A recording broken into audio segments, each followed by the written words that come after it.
ನಾವು ಹುಟ್ಟಿರ್ತಕ್ಕಂಥ ಸಮುದಾಯಗಳು ನಮಗೆ ಶಾಪ ಆಗ್ಬಾರ್ದು. ಆಗಲೇ ಹೇಳ್ತಿದ್ರು, ವಿದ್ಯೆ ಸಾಧಕನ ಸೊತ್ತೆ ಹೊರತು ಸೋಮಾರಿಯ ಸೊತ್ತಲ್ಲ, ಮತ್ತು ಅದು ಯಾವ ಜಾತಿಗೆ ಸೀಮಿತ ಅಲ್ಲ ಅಂತ. ಆದರೆ ಒಂದು, ನಾವು ಹುಟ್ಟಿರ್ತಕ್ಕಂಥದ್ದು ಯಾರು ಹೊಟ್ಟೆಲಿ ಹುಟ್ಟಿದೀವಿ ಅಂದರೆ ಮಹರ್ಷಿ ವಾಲ್ಮೀಕಿಯವ್ರ ಹೊಟ್ಟೆಲಿ ಹುಟ್ಟಿದ್ದೀವಿ. ಮಹರ್ಷಿ ವಾಲ್ಮೀಕಿಯವರು ಒಂದು ದೊಡ್ಡ ಬೃಹತ್ತಾದ ವಿಶ್ವವಿದ್ಯಾನಿಲಯ, ಸರಸ್ವತಿಯ ಪುತ್ರರು. ಮಹರ್ಷಿ ವಾಲ್ಮೀಕಿಯವರಿಗೆ ಗೊತ್ತಿಲ್ಲದಿರ್ತಕ್ಕಂಥ ವಿದ್ಯೆನೇ ಗೊತ್ತಿಲ್ಲ, ಎಲ್ಲ ವಿದ್ಯೆನೂ ಗೊತ್ತು. ನೋಡಿದ್ರಿ ನೀವು ಬಹಳಷ್ಟು ಜನ ವಾಲ್ಮೀಕಿ ರಾಮಾಯಣನ ಓದಿದಂಥ ಸಂದರ್ಭದಲ್ಲಿ ಶ್ರೀರಾಮಚಂದ್ರನ ಮಕ್ಕಳಿಗೆ ಬಿಲ್ವಿದ್ಯೆಯಿಂದ ಹಿಡಿದು, ಖಡ್ಗಾಭ್ಯಾಸದಿಂದ ಹಿಡಿದು, ಅಕ್ಷರ ಜ್ಞಾನದಿಂದ ಹಿಡಿದು, ಈಜಿನಿಂದ ಹಿಡಿದು, ಎಲ್ಲ ರೀತಿಯ ಕುದುರೆ ಸವಾರಿಯಿಂದ ಹಿಡಿದು ಎಲ್ಲ ರೀತಿಯ ವಿದ್ಯೆಗಳನ್ನು ದಾನ ಮಾಡ್ತಕ್ಕಂಥವ್ರು ಮಹರ್ಷಿ ವಾಲ್ಮೀಕಿಯವರು. ಒಂದು ಸಂದರ್ಭದಲ್ಲಿ ಆ ಮಾತೆ ಕಾಡಿನಲ್ಲಿದ್ದಂಥ ಸಂದರ್ಭದಲ್ಲಿ ಆ ಯಮನ ಬಾಣಂತನ ಕೂಡ ಮಹರ್ಷಿ ವಾಲ್ಮೀಕಿ ಅವರು ಮಾಡ್ತಾರೆ. ಹಾಗಾಗಿ ಅವ್ರನ್ನ ಒಂದು ಬೃಹತ್ ವಿಶ್ವವಿದ್ಯಾನಿಲಯಕ್ಕೆ ನಾವು ಹೋಲಿಸ್ತೀವಿ.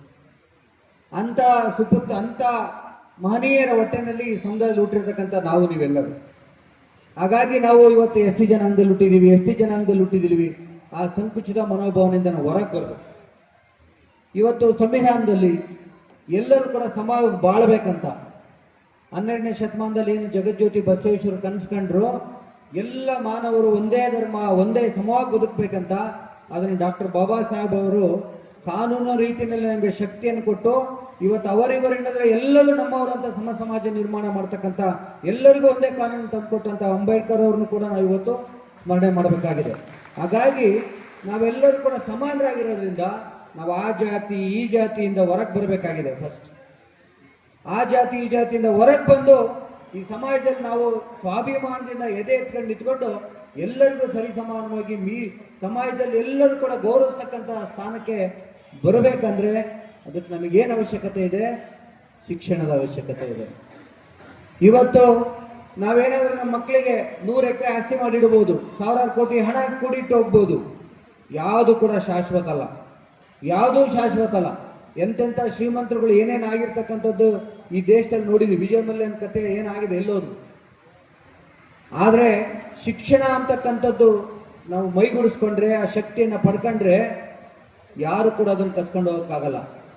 ಅದಕ್ಕೆ ಬಾಬಾ ಸಾಹೇಬರು ಹೇಳಿದ್ದಾರೆ, ನೀವು ಶಿಕ್ಷಣ ಅಂತಕ್ಕಂಥ ಹುಲಿಯ ಹಾಲನ್ನು ಕುಡಿಬೇಕು ನೀವು ಅಂತ ಹೇಳಿದ್ದಾರೆ. ಅವಾಗ ಹುಲಿ ಥರ ಆಗ್ತೀರಿ ನೀವು ಅಂತ,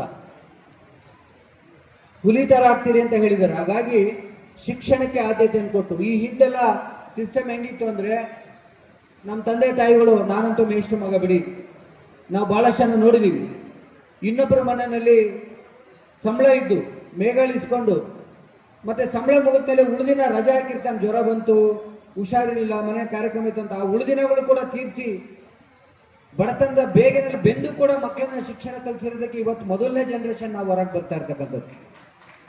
ನಮ್ದು ಮೊದಲನೇ ಜನ್ರೇಷನ್ ಶಿಕ್ಷಣವನ್ನು ಕಲಿತು ಮೊದಲನೇ ಲೈನಿಗೆ ಬಂದವರು. ಈಗ ಬರ್ತಾ ಇರ್ತಕ್ಕಂಥ ಮಕ್ಕಳು 2ನೇ ಜನ್ರೇಷನ್ ಅಷ್ಟೇ. ಮನೆ MP ಅವರು ಹೇಳಿದ್ರು, ಈ ಹಿಂದೆ ಶೋಷಿತ ಶೂದ್ರ ಮಕ್ಕಳು ಏನಾದರೂ ಶಿಕ್ಷಣ ಕಲಿತ್ರೆ ಅವ್ರ ಕಿವಿನಲ್ಲಿ ಕಾಸಿದ ಸೀಸವನ್ನು ಬಿಡ್ತಕ್ಕಂಥ ಪರಿಸ್ಥಿತಿ ಇತ್ತು.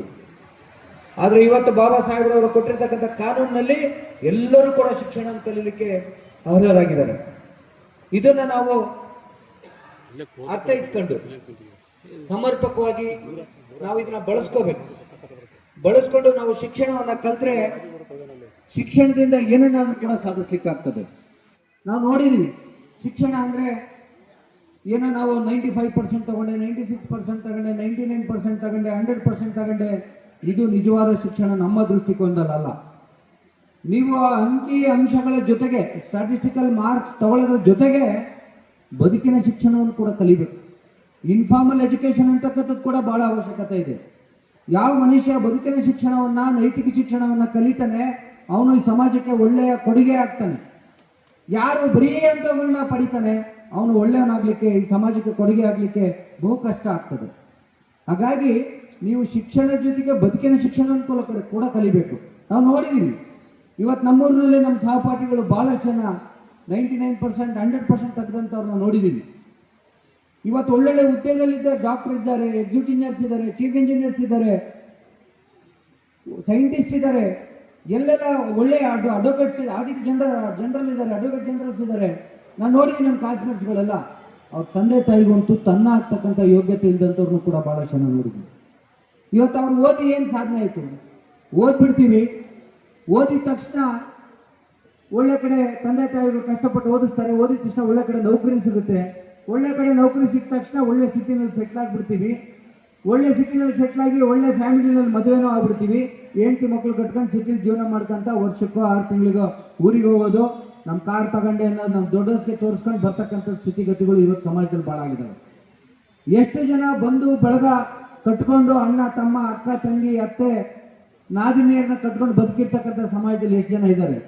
ವಿರಳ ಆಗ್ತದೆ. ಅಂದರೆ ಮಾನವೀಯ ಸಂಬಂಧಗಳು ಏನು ಮಹರ್ಷಿ ವಾಲ್ಮೀಕಿ ಅವರು ಮಾನವೀಯ ಸಂಬಂಧಗಳನ್ನ ಕಟ್ಟಲಿಕ್ಕೋಸ್ಕರ ಮಾನವೀಯ ಮೌಲ್ಯಗಳನ್ನ ಎತ್ತಿಡಿಯೋಕ್ಕೋಸ್ಕರ ರಾಮಾಯಣ ಬರೆದ್ರು. ಆ ಮೌಲ್ಯಗಳು ಇವತ್ತಿನ ಸಮಾಜದಲ್ಲಿ ಕಡಿಮೆ ಆಗ್ತದೆ. ಎಲ್ಲ ವ್ಯಾಪಾರೀಕರಣ ಆಗಿದೆ, ಸಂಬಂಧಗಳು ವ್ಯಾಪಾರೀಕರಣ ಆಗಿದೆ. ಅದಾಗಬಾರ್ದು. ಅದಾಗದಂಗೆ ಬದುಕಿನ ಶಿಕ್ಷಣವನ್ನು ಮನೆಯಲ್ಲಿ ಮಕ್ಕಳಿಗೆ ನಾವು ಕಲಿಸ್ತಕ್ಕಂಥ ವ್ಯವಸ್ಥೆ ಆಗಬೇಕು. ಅವತ್ತು ಈ ದೇಶಕ್ಕೆ ನಾವೇನಾದರೂ ಕೊಡುಗೆಯನ್ನು ಕೊಟ್ಟಂಗೆ ಆಗ್ತದೆ. ಮತ್ತು ಮಹರ್ಷಿ ವಾಲ್ಮೀಕಿ ಅವರ ಹೊಟ್ಟೆಯಲ್ಲಿ ಹುಟ್ಟಿದ್ದಕ್ಕೂ ಕೂಡ ಸಾರ್ಥ ಆಗ್ತದೆ ಅಂತಕ್ಕಂಥ ಮಾತನ್ನು ಹೇಳ್ತಾ, ಇವತ್ತು ಶಿವಮೊಗ್ಗ ಜಿಲ್ಲೆಯಲ್ಲಿ ಸಾಕಷ್ಟು ಇವತ್ತು ನಾನು ಭಾಳ ಜನ ಪ್ರಮುಖ ಲೀಡರ್ಗಳು ಹೇಳೋದನ್ನು ಕೇಳಿದ್ದೀನಿ. ಮೈನಾರಿಟೀಸ್ ಅಪ್ಪ ವಾಲ್ಮೀಕಿ ಜನಾಂಗದವರು ಶಿವಮೊಗ್ಗ ಜಿಲ್ಲೆಯಲ್ಲಿ. ಮೊದಲು ನಾವು ಕೂಡ ಶಿವಮೊಗ್ಗ ಜಿಲ್ಲೆಯಲ್ಲೇ ಇದ್ವಿ. ಚನ್ನಗಿರಿ ಹೊನ್ನಾಳಿಯವರು ಶಿವಮೊಗ್ಗ ಜಿಲ್ಲೆಯಲ್ಲೇ ಇದ್ವಿ. ಆದರೆ ಚನ್ನಗಿರಿ ಹೊನ್ನಾಳಿ ಹೋದ ತಕ್ಷಣ ಮಾನಸಿಕವಾಗಿ ನಿಮ್ಮ ಜೊತೆಗೆ ಇದ್ದೀವಿ ಸರ್. ಮಾನಸಿಕವಾಗಿ ನಿಮ್ಮ ಜೊತೆಗೆ ಇದ್ದೀರಿ. ಯಾಕೆಂದರೆ ನಾವು ಏನೋ ಒಂದು ಸಣ್ಣ ಮಾರ್ಕೆಟಿಂಗ್ ಆದರೂ ಕೂಡ ಚನ್ನಗಿರಿಯಿಂದ ಡೈರೆಕ್ಟ್ ಶಿವಮೊಗ್ಗಕ್ಕೆ ಓಡಿ ಬರ್ತೀವಿ. ಮೇಲಾಗಿ ನಮ್ಮ ಅರುಣ್ ಅವರು ಕಟ್ಟಿ ಹಾಕಿದ್ದಾರೆ. ಅವ್ರಿಗೆ ವಿಧಾನಸಭಾ ಕ್ಷೇತ್ರ, ವಿಧಾನ ಪರಿಷತ್ ಕ್ಷೇತ್ರ ನಮಗೂ ಬರ್ತದೆ. ಅನ್ಡಿವೈಡೆಡ್ ಶಿವಮೊಗ್ಗನೇ ಒಟ್ಟಾಗಿ ಇರ್ತಕ್ಕಂಥ ಅದೊಂದು ಸಂಬಂಧ ಉಳಿಸಿದ್ದಾರೆ ಇನ್ನೂ ನಮಗೆ. ಅದೊಂದು ಸಂತೋಷ. ಹಾಗಾಗಿ ಇಲ್ಲಿ ನೀವು ಸಂಘಟನೆ ಆಗಬೇಕು. ನೀವು ಸಂಘಟನೆ ಆಗಿ ಶಕ್ತಿ ಪ್ರದರ್ಶನ ಆಗಬೇಕು. ಹರೀಶ್, ಇವತ್ತು ನಾನು ಯಾಕೆ ಮಾತನ್ನು ಹೇಳ್ತಾ ಇದ್ದೀನಿ ಅಂದರೆ, ಶೇಖರಣ್ಣ, ಎಲ್ಲಿ ಸಂಘಟನೆ ಇರ್ತದೆ ಅಲ್ಲಿ ನಿಮ್ಮನ್ನು ರಾಜಕೀಯವಾಗಿ ಗುರುತಿಸ್ತಾರೆ, ನಿಮಗೆ ಶಕ್ತಿ ಆಗ್ತದೆ. ಸಂಘರ್ಷ ಮಾಡಿ ಆಂತರಿಕವಾಗಿ ಸಂಘರ್ಷವನ್ನು ಮಾಡಿಕೊಂಡ್ರೆ ಈ ಸಮುದಾಯದ ಉದ್ಧಾರ ಕಷ್ಟ ಆಗ್ತದೆ. ಸಮುದಾಯದ ಹಿತದೃಷ್ಟಿಗೋಸ್ಕರ ನಿಮ್ಮಲ್ಲಿರ್ತಕ್ಕಂಥ ಸಣ್ಣ ಪುಟ್ಟ ಭಿನ್ನ ಭೇದಗಳನ್ನ ತೊಳೆದು ನೀವು ಒಗ್ಗಟ್ಟಾಗಬೇಕು. ನೀವು ಯಾವ ಪಕ್ಷದಾಗ ಬೆಳೀಲಿ, ನಮಗೇನು ಯಾವ ನೋ ಅಬ್ಜೆಕ್ಷನ್. ಶೇಖರಣ್ಣ ಒಂದು ಪಕ್ಷದಾಗ ಬೆಳೀಲಿ, ಹರೀಶ್ ಒಂದು ಪಕ್ಷದಾಗ ಬೆಳೀಲಿ, ಇನ್ನೊಬ್ಬ ಗುಡ್ಡಪ್ಪ ಇನ್ನೊಂದು ಪಕ್ಷದಲ್ಲಿ ಬೆಳೀಲಿ, ನಮ್ಗೆ ಯಾವ ನೋ ಅಬ್ಜೆಕ್ಷನ್. ಆದರೆ ಸಮುದಾಯದ ವಿಚಾರ ಬಂದಂಥ ಸಂದರ್ಭದಲ್ಲಿ ನೀವೆಲ್ಲರೂ ಒಂದು ವೇದಿಕೆಗೆ ನಿಲ್ಲಬೇಕು ಅಂತಕ್ಕಂಥದ್ದು ನಮ್ಮ ಮನವಿಯಾಗಿದೆ. ಇದನ್ನು ನನ್ನ ಒಳಗಡೆ ಕಿಚ್ಚಿದೆ. ನಾನು ಅವಿರತವಾಗಿ ನಿಮ್ಮನ್ನು ಕರೆದು ಹೇಳಿದ್ದೀನಿ. ನಾನು ವಯಸ್ಸಿನಲ್ಲಿ ಚಿಕ್ಕವನು, ಆದರೂ ಕೂಡ ಎಲ್ಲ ಹಿರಿಯರನ್ನು ಕೂಡ ಒಂದು ಸೇರಿಸಿ 2 ಸಲ 3 ಸಲ ಸೇರಿಸಿ ಹೇಳಿದ್ದೀನಿ. ಯಾರು ಕೂಡ ಸ್ವಾರ್ಥಕ್ಕೆ ಹೋಗಬಾರ್ದು, ನಾನು ಹೆಚ್ಚು ನೀನು ಹೆಚ್ಚು ಅಂತ ಹೋಗ್ಬಾರ್ದು. ಈ ಬೇರೆ ಬೇರೆ ಸಮುದಾಯಗಳನ್ನ 1000 ಸಮುದಾಯಗಳನ್ನ ಸಂಘಟನೆ ಮಾಡ್ಬೋದು. ಈ ನಾಯಕ ಸಮುದಾಯವನ್ನು ಸಂಘಟನೆ ಮಾಡ್ತಕ್ಕಂಥದ್ದು ಭಾಳ ಕಷ್ಟ ಸರ್. ಯಾಕೆಂದ್ರೆ ಎಲ್ಲರೂ ನಾಯಕರೇ, ಎಲ್ಲರ ಹತ್ರನೂ ಕತ್ತಿ ಇರ್ತದೆ, ಜಲ್ಪಿಸ್ತಿರ್ತಾರೆ, ಯಾವಾಗ ಜಲ್ಪಿಸ್ತಿರ್ತಾರೆ. ನನ್ನ ಪಾಳೆಪಟ್ಟು ದೊಡ್ಡದು, ನನ್ನ ಪಾಳೆಪಟ್ಟು ದೊಡ್ಡದು, ನಾನು ಮೀಸೆ ದೊಡ್ಡದು, ನಾನು ಗಂಡಸು, ನೀನು ಹಿಂಗೆ. ಇವನ್ನೆಲ್ಲ ಬದಿಗಿಡಬೇಕು. ಸಮುದಾಯದ ಹಿತಾಸಕ್ತಿಗೋಸ್ಕರ ಬದಿಗಿಡಬೇಕು. ಇಲ್ಲಿ ಸಾಕಷ್ಟು ನೀವು ಶಿವಮೊಗ್ಗ ಟೌನಲ್ಲಿ ನನಗೆ ಗೊತ್ತಿದ್ದಂಗೆ ನಾನು ಹರೀಶಂಗೆ ಹೇಳಿದ್ದೀನಿ, ಎಲ್ಲ 800 ಮನೆಗಳು ನನ್ನ ಬಂಧು ಬಳಗ ಇದೆ. 800 ಮನೆಗಳು ನನ್ನ ಬಂಧು ಬಳಗ ಇದೆ. ಇನ್ನು ಉಳಿದಂತೆ ಎಲ್ಲ ಸಮುದಾಯಗಳು ಸೇರಿ ಎಷ್ಟು ಜನಸಂಖ್ಯೆ ಇದೆ. ಚನ್ನಬಸವಣ್ಣಗೆ ಚೆನ್ನಾಗಿ ಗೊತ್ತಿರ್ತದೆ. ಯಾಕಂದ್ರೆ ಅವರಿಗೆ ಸಂಘಟನೆಯಿಂದ ಬಂದಂಥವ್ರಿಗೆ ಕೇರಿ ಬೀದಿ ಮನೆಯನ್ನು ಗೊತ್ತು ಚನ್ನಬಸವಣ್ಣವರಿಗೆ. ಹಾಗಾಗಿ ಗುರುತಿಸ್ತಕ್ಕಂಥ ಇವತ್ತು ಶಿಕಾರಿಪುರದಲ್ಲಿ ಇದ್ದೀವಿ, ಭದ್ರಾವತಿ ಇದ್ದೀವಿ, ಹೊಳೆನೂರು ಊರಲ್ಲಿದ್ದೀವಿ, ಶಿವಮೊಗ್ಗ ಟೌನಲ್ಲಿ ಇದ್ದೀವಿ. ಸ್ವಲ್ಪ ಸೊರಬ, ಸಾಗರ, ಹೊಸನಗರ ಸ್ವಲ್ಪ ಕಡಿಮೆ ಇರ್ಬೋದು. ಇವೆಲ್ಲ ಸಂಘಟಿತರಾಗಬೇಕು. ಸಂಘಟಿತರಾಗಿ ಇವತ್ತು ಆ ವಿದ್ಯಾರ್ಥಿ ನಿಲಯ ಇಷ್ಟೆಲ್ಲ ಮಾಡ್ತಾ ಇದ್ದಾರೆ ಯುವಕರ ತಂಡ. ಆ ವಿದ್ಯಾರ್ಥಿ ನಿಲಯದ ಪರಿಸ್ಥಿತಿ ಏನಿದೆ? PWD ಮಿನಿಸ್ಟ್ರೇ ಸ್ವತಃ ಬಂದು ಆ ಜಾಗ ವೀಕ್ಷಣೆ ಮಾಡಿ ಅದ್ರದ್ದು ಏನು ದಾಖಲೆ ಇದೆ ತಗೊಂಡು ಇವ್ರನ್ನೆಲ್ಲ ಒಟ್ಟು ಮಾಡಿಕೊಂಡು ಪ್ರಪೋಸಲ್ ಕೊಡಿ, ಒಂದು 5-6 ಕೋಟಿ ಕೊಟ್ಟು ಅದೊಂದು ಹಾಸ್ಟೆಲ್ ಬಿಲ್ಡಿಂಗ್ ಕಟ್ಟಕ್ಕೆ ಸ್ಟಾರ್ಟ್ ಮಾಡೋಣ ಅಂದರು. ಪ್ರಾರಂಭಕ್ಕೆ 5-6 ಕೋಟಿ ಕೊಡ್ತೀನಿ ಅಂದರು PWD ಮಂತ್ರಿ ಬಂದು. ಏನು ಮಾಡಿದ್ರಿ ನೀವು? ಎಲ್ಲಿ ಸಂಘಟನೆಗೆ ಬೆಲೆ ಇದೆಯಾ? ಯಾವಂದ ಒಬ್ಬನ ಸ್ವಾರ್ಥಕ್ಕೆ ನೀವು ಯಾರು ತಪ್ಪು ತಿಳ್ಕೊಬೇಡಿ. ಯಾವನ ಸ್ವಾರ್ಥಕ್ಕೆ ಈ ರೀತಿ ಸಮಾಜವನ್ನು ಬಲಿ ಕೊಡ್ತಾ ಇದ್ರಿ ಅವ್ರನ್ನ ವೇದಿಕೆಯಲ್ಲಿ ಮೂರ್ಖ ಅಂತ ಕರಿತೀನಿ ನಾನೇನು ಯಾವನ್ಗೆ ಅಂಜಲ್ಲ. ಈ ಸಮಾಜದ ಸಂಘಟನೆಗೋಸ್ಕರ ಪಕ್ಷಾತೀತ ಕೊಡೆತಕ್ಕೆ ನಿಂತಿರೋದ್ರಲ್ಲಿ ನಾನು ಒಬ್ಬ ಸ್ಟೇಟಲ್ಲಿ ಭಾಳ ಎಚ್ಚರಿಕೆಯಿಂದ ಹೇಳ್ತೀನಿ. ಕೆಲವೇ ದಿನಗಳಲ್ಲಿ ಈ ಸಂಘಟನೆಯನ್ನು ಸರಿ ಮಾಡಿ, ಹಾಸ್ಟೆಲ್ ಸಮಸ್ಯೆ ಸರಿ ಮಾಡಿ, ಒಂದು ಮನವಿಯನ್ನು ತಗೊಂಬಂದು ನಮ್ಮ ಕಡೆ ಕೊಡಬೇಕು. ಹಾಸ್ಟೆಲ್ ಬಿಲ್ಡಿಂಗ್ ಕಟ್ಟಬೇಕು. ಯಾವನಪ್ಪನ ಮನೆ ಸೊತ್ತಲ್ಲ ನಾಯಕ ಸಮಾಜ, ಯಾವನಪ್ಪನ ಮನೆ ಸೊತ್ತಲ್ಲ. ನನಗೆ ತುಂಬ ಕೋಪನೂ ಬರುತ್ತೆ, ನೋವು ಇದೆ, ಮನಗಡೆ ಒಳಗಡೆ ಆತಂಕನೂ ಇದೆ. ಈ ರೀತಿ ಸಮಾಜವನ್ನು ಬಲಿಪಶು ಮಾಡ್ತಾರಲ್ಲ ಅಂತಕ್ಕಂಥದ್ದು.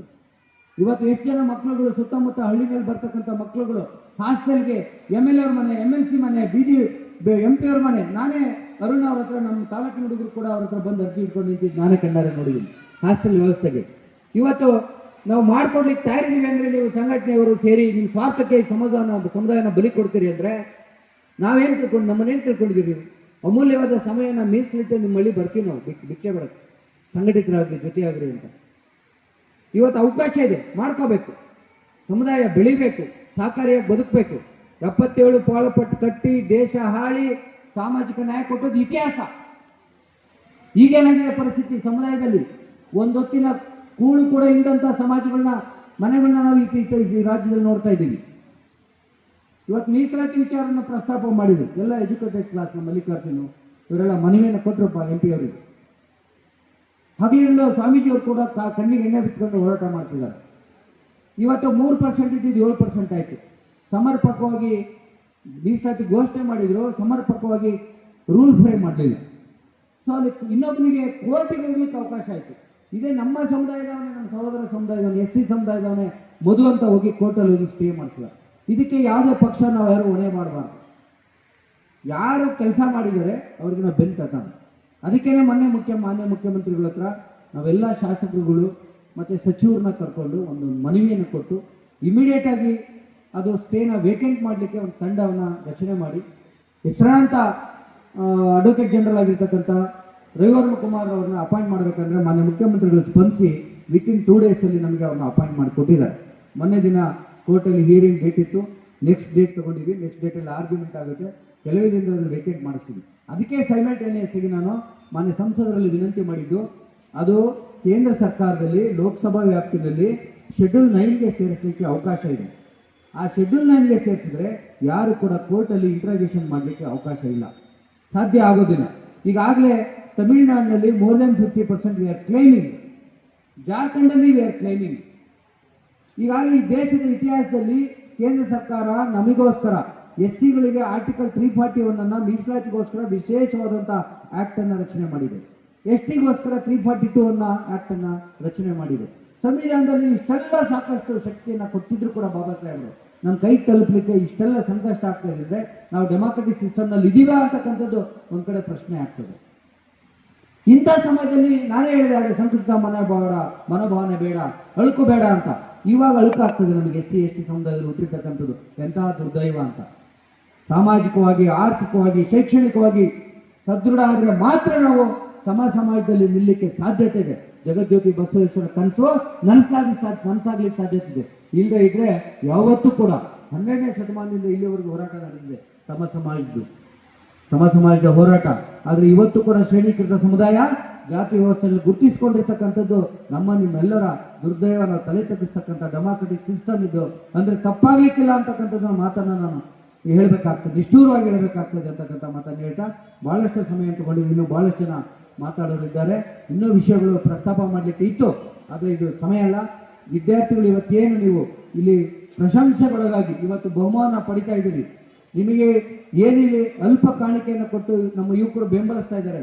ಅದು ಮಾತ್ರ ಆರ್ಥಿಕ ಸಹಾಯ ಅಷ್ಟೇ ಅಲ್ಲ, ನಿಮಗೆ ಇಲ್ಲಿ ಕರೆದಿ ಗೌರವಿಸ್ತಾ ಇರ್ತಕ್ಕಂಥ ಈ ವೇದಿಕೆಯಲ್ಲಿ ನಿಮಗೆ ಸಿಕ್ಕಿರ್ತಕ್ಕಂಥ ಗೌರವ ಏನಂದರೆ ಅದು ನಿಮಗೆ ನಿಮ್ಮ ಹುಮ್ಮಸ್ಸು ಸ್ಫೂರ್ತಿ ದ್ವಿಗುಣ ಆಗಬೇಕಂತಕ್ಕಂಥ. ಹಾಗೆ ನೀವು ಮೈಮರಿದಲ್ಲಿ ಅತಿ ಹೆಚ್ಚು ಅಂಕಗಳನ್ನ ಗಳಿಸಿ ಬದುಕಿನ ಶಿಕ್ಷಣವನ್ನು ಕಲಿತು ಈ ಸಮಾಜಕ್ಕೆ ಕೊಡುಗೆಯಾಗಿ ನೀವೆಲ್ಲ ಬರಬೇಕು ಅಂತಕ್ಕಂಥ ಒಂದು ಪ್ರಾರ್ಥನೆಯನ್ನು ಮಾಡಿ ದೇವರು ನಿಮ್ಮೆಲ್ಲರಿಗೂ ಕೂಡ ಒಳ್ಳೇದು ಮಾಡಲಿ ಅಂತ ಹೇಳಿ ನಿಮ್ಮ ತಂದೆ ತಾಯಿಗಳು, ಮನೆಯಲ್ಲಿರ್ತಕ್ಕಂಥ ಹಿರಿಯರು ಎಲ್ಲರೂ ಕೂಡ ಗೌರವಿಸಿ ಸಂಸ್ಕಾರಯುತವಾಗಿ ಬದುಕ್ತಕ್ಕಂಥ ಒಂದು ಬದುಕನ್ನು ಶಿಕ್ಷಣದ ಜೊತೆಗೆ ಕಲಿಬೇಕಂತೇಳಿ ಆಶಿಸಿ ಎಲ್ಲರೂ ಒಳ್ಳೇದಾಗಲಿ ಅಂತೇಳಿ ನಾನು ಮಾತನಾಡ್ತೀನಿ.